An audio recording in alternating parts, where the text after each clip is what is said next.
All right, I'm in the studio today. Just wanted to flip on the camera real quick. No makeup, no nothing, just going straight into it. Pulp Fiction, 1994.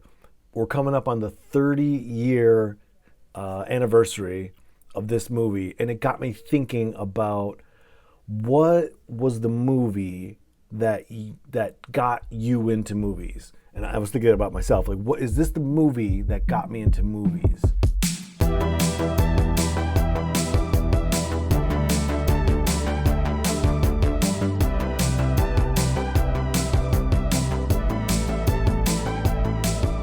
And of course, when you're younger, there are movies that you love. For me, like The Goonies and Star Wars and Valley Girl, some of the early Batmans, I guess, Can't Buy Me Love, Hoosiers, whatever. But I mean the movie that got you into, oh, this is telling me something about the world. I'm old enough to understand something about the world now because of this movie. I would almost say that Fight Club was in there, but Fight Club scared the shit out of me.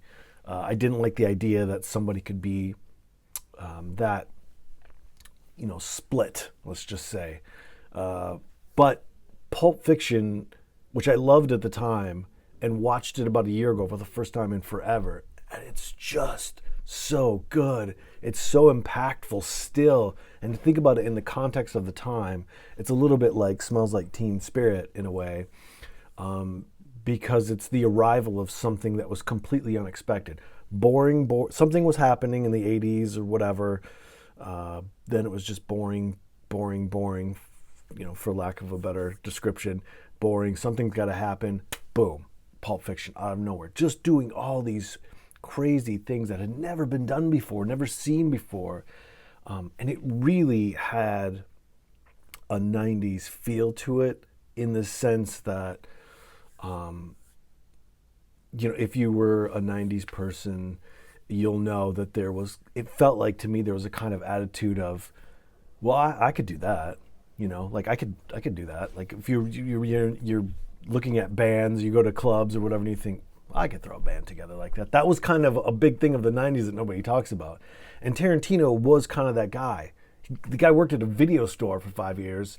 He did make Reservoir Dogs before this, but all of a sudden Pulp Fiction, he's nominated for Best Picture, and it's bringing back John Travolta. Let me read you real quick, because went back and looked, 94. What was happening in 94? And it's a pretty astonishing list. I'm going to give you two groups of the movies that were out. First, the ones that were kind of Oscar-worthy or thought they might be Oscar-worthy, and then there were like quintessentially 90s type movies. So along with Pulp Fiction in 94, the movies that came out, Natural Born Killers, Shawshank Redemption, Quiz Show, Forrest Gump, and The Lion King. And then movies that were very 90s, Ace Ventura, Reality Bites, Speed, Clerks, The Mask, Dumb and Dumber, and Four Weddings and a Funeral. Four Weddings and a Funeral was actually nominated for Best Picture. But I put it in the 90s list because Andy McDowell feels very 90s to me. I don't know if anybody out there remembers that. And of course, Tom Hanks wins Best Picture for Forrest Gump. Zemeckis wins Best Director for Forrest Gump. And Forrest Gump gets Best Picture. Pulp Fiction was nominated. So was Tarantino of that year. And I'm working on a 90s episode right now. A Pulp Fiction episode right now. So I don't want to go into it too much. But I just want to know, is there a movie that sticks out for you as this is the one that pulled me in? If I had to answer, I would think it would probably be Pulp Fiction, but I don't know that I can just say, well, this one was the start of it. It might have been a couple of different movies that kind of tag teamed me, so to speak, and got me into it, but Pulp Fiction was like nothing I'd ever seen, and it's easy to understand why when you look at it, especially if you're aware of the context that it sits in. It was so unique. Especially, and this is the last thing I'll mention, John Travolta, watching him as a kid in different things, Welcome Back Kotter, whatever, kind of go up and come down. And a lot of his stuff was before my time, right? That was too early. But he faded away. And I remember Tarantino telling this amazing story about how he met with John Travolta to talk about the role for as Vincent in Pulp Fiction, and he just met him like I think what's that? It's close to Venice Beach. That road, Abbot Kinney, I think. I want to say Slater Kinney, but that's not right.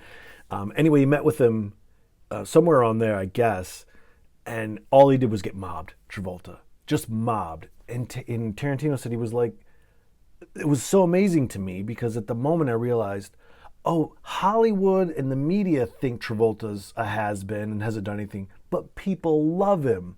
So what the fuck is the deal with, all of these structures trying to say, well, they're in, they're out, he's in, he's out, she's in, she's out. Like, who are you to say that? The people were mobbing Travolta. He's clearly loved.